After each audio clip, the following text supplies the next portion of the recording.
Hi, I'm Jay Soul, Morgan Stanley's branded apparel and footwear analyst, and welcome to part 2 of our 2014 Summer Consumer Spending Outlook with Pam Goodfellow, Senior Insights Director at Prosper Insights and Analytics. Now in part 1 we talked about your macro view and a little bit about discretionary versus staples categories.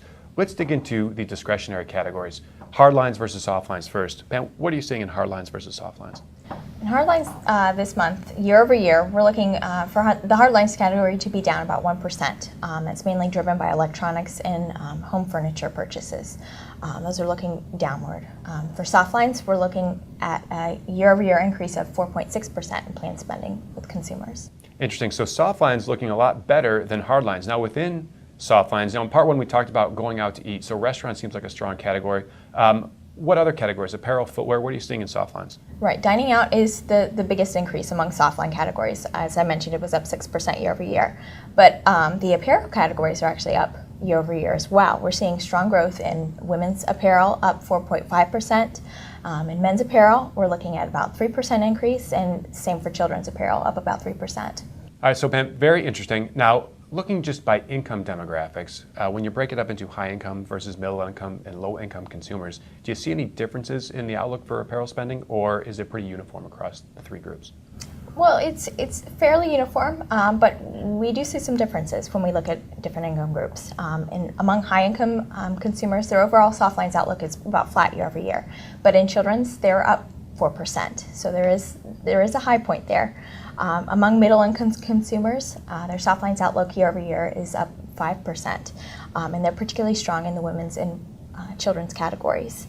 Among lower income consumers, soft lines is up 3%, and they're particularly strong in women's and men's clothing. Both of those categories are up about 3% year over year too. All right, so that's very interesting. Now, we mentioned apparel. Can you talk about footwear? Because I think the data for footwear looked a little bit softer than apparel. Is that right?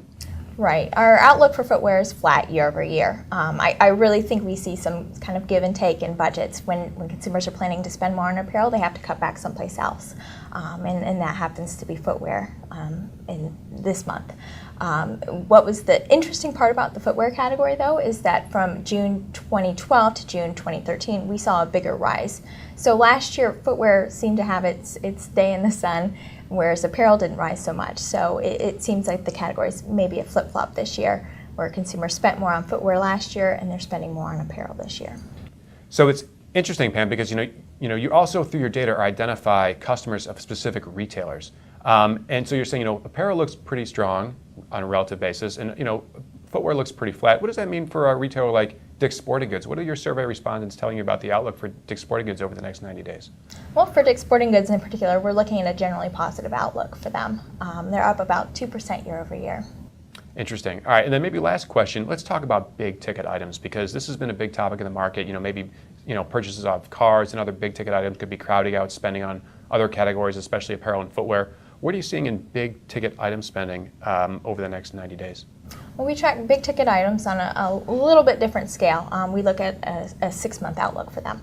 And actually, since the spring, we've seen a big rise in vacation travel. Vacation spending plans, we've got about 20% of consumers are planning a vacation in the next 6 months, which is the highest we've seen since before the recession.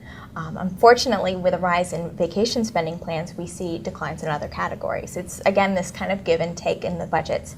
So we're seeing autos down about 18%, jewelry's down about 10%, and home appliances are down about year over year about 20%.